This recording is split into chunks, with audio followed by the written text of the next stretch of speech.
Well,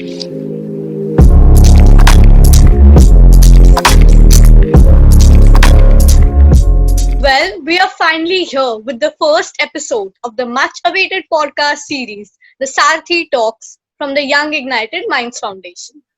Thank you to everyone who's tuning in. We promise you that you're in for an informative yet hilariously humanitarian ride. So, brainstorming what the first episode should be like was a task in itself, and we decided to go with something that we all face, the diseases of the body. COVID 19. No. Please, not COVID 19 again. Everybody is making COVID 19 videos. Yeah, not again, please. Let me finish. We are not talking about COVID 19. What I'm saying is the diseases of the body garner far more sympathy than the diseases of the mind. And that's why we decided that the topic should be mental health. Because who better than us at Young Ignited Minds Foundation? We have medical students, we have college goers and high schoolers. And we promise you it's going to be an immersive experience. You've got me hooked. I've been trying to rationalize the fear, the negativity, the anxiety that's surrounded this COVID-19 pandemic. अरे boss. थोड़ा आसान language में बोलो ना. I mean, see, I understand social isolation causes negativity, but is there something more? I mean, is there a reason why anxiety and stress, they just seem like it's getting a little more out of the hand every day? Well, you see, as a medical student, it's easy for me to say because I'm privileged to be able to understand what is happening. But speaking from a physical manifestation point of view, yes, having a pre-existent mental health disorder is a legitimate cause of concern for us. So you see, not to mention that even one mental health disorder might occur because of the pandemic. But you know what? I think it'll be easier if I have some visual aids for this. यार visual aids छोड़ो. I'm so confused every time I chat on Instagram with friends. Most came across with queries on a common question. What are the implications of mental health that I should be aware during the pandemic? You see, the first thing that we need to be aware of is the process. What causes all of this? You see, so anxiety triggers fight or flight, which releases chemicals like hormones, adrenaline. 10th grade bio.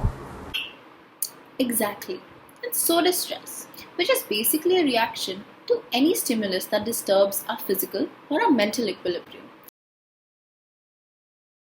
Now you see, if persistent, not only do these mental health disorders make it really hard to conduct daily activities, as you can probably experience right now, but also post-lockdown, this could lead to the body never getting a signal to return back to normal functioning. True, they make every circumstance difficult as is, and this lockdown is no different. I swear, yaar. I mean, I genuinely feel like I'm caught in a limbo at a time when almost everything is uncertain. The impact that this has had on our generation, how could it not affect our mental stability? I completely agree. Like, I'm in my final year of med school right now, and the stress is indescribable. I agree. For school or university going teens, our normal schedules and activities have been disrupted.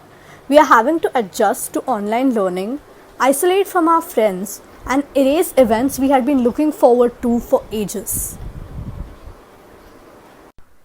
How couldn't someone react?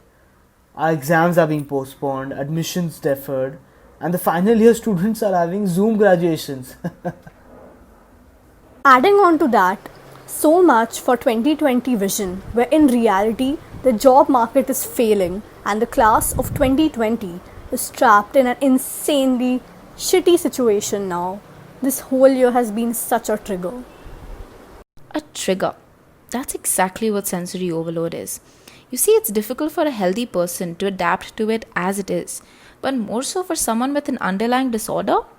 In an extraordinary situation like this, a teenager or a young adult's body also responds extraordinarily, like panic attacks, lack of enthusiasm, productivity. These are all reactionary measures. And also signs of worsening mental health, right? So many of us don't even realize that something's wrong with us until it's too late. And for that, boy, am I glad we are doing this podcast. I agree. Happiness has become something that we must invest in to understand and create. Unfortunately, it's become something we have to put in effort towards now, like a project. I like the sound of Project Happiness though, like it's coffee cute. How do we start though? How do we even begin to start chasing a concept as elusive and abstract as happiness? Well, personally, I try to keep a check on my mental health by monitoring the kind and how much of information I'm consuming. It might not seem like a very legitimate solution to the problem, but what I've realized is watching or listening to the same news continuously affects my mental health, and reading may be a much better solution to this problem, and it will help me manage and control the kind of information that I'm absorbing and how much of negative information I'm absorbing. I agree. The constant flow of negative news with regard to the pandemic is what makes it so overwhelming. I think that's why we loved the John Krasinski Some Good News web show so much, right? Like, some good news every day is all we really need. I would also recommend putting limits on when and for how long you consume news and information, including through social media. Dude, I used to check Worldometer like every few hours for the increase in the number of cases, not just in India, but any other country. And like being a part of the medical fraternity, there were already so many variables to stress out about. Like this only added to it. Only yesterday were we worrying about things like violence against doctors, and now we seem to be battling an invisible enemy, not humans, but a virus. Healthcare provider stress is a real thing. It is, but it becomes a choice every day, when we wake up. Like overstressed caregivers, we know are more likely to make errors and lower the quality of care and patient safety, which is everything for a doctor. And considering we're aware of that, we know when it's time to back off, reevaluate, reassess, and take some time off before we get back into the system. Well, social media has been a blessing and a bane, hasn't it? It helped raise the need for PPE, and then so many private companies could come out and help us. Not just that, it helps normalize talks like this.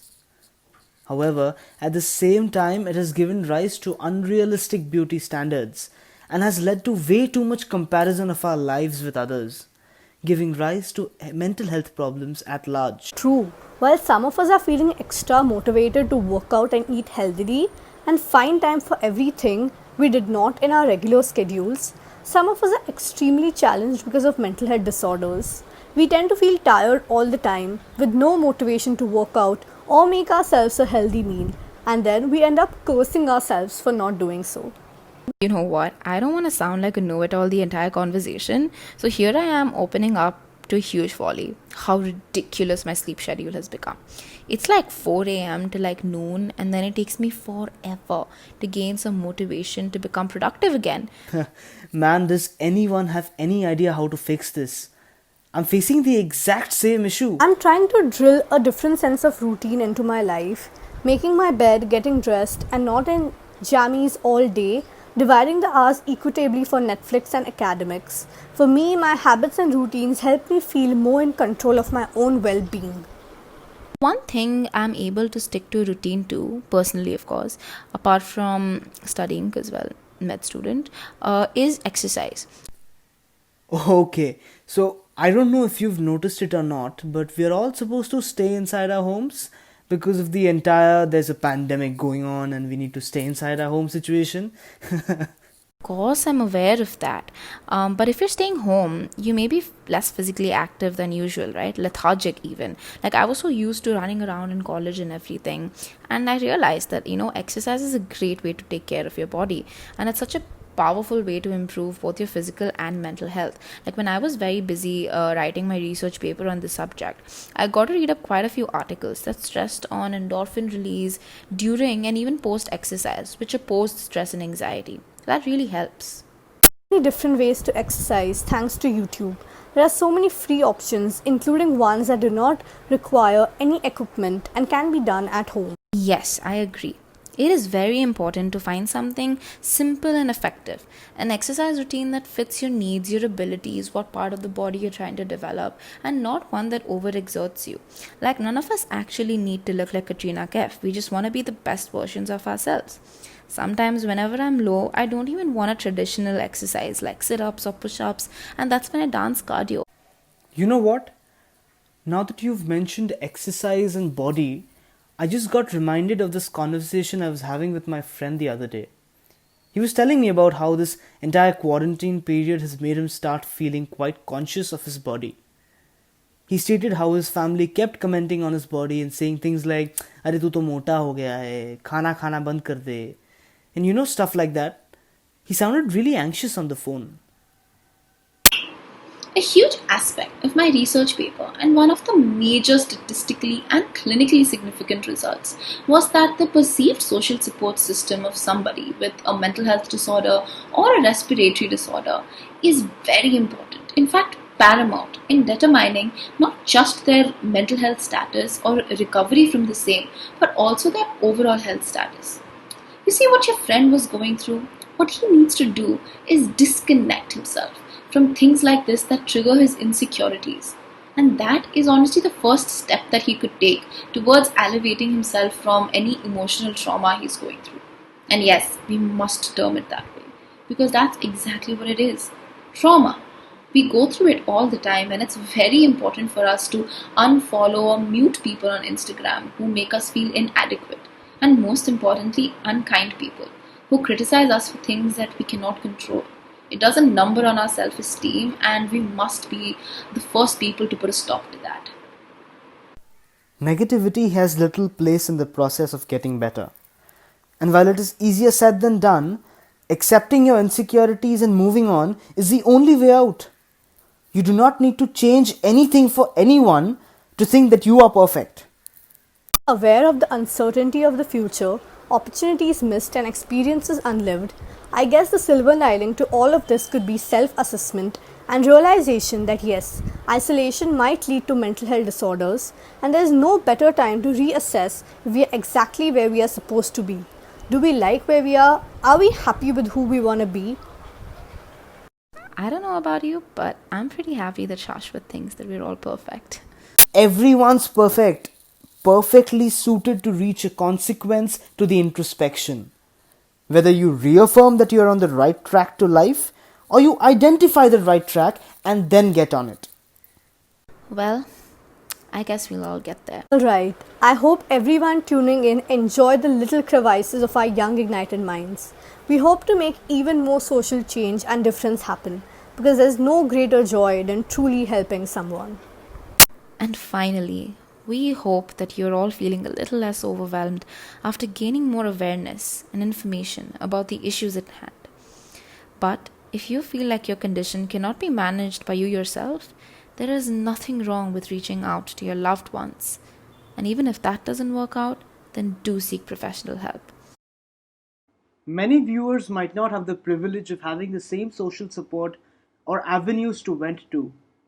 So we've added a list of helpful information in the form of organizations, foundations, helplines, etc. that you can reach out to on our Instagram page and other social media handles.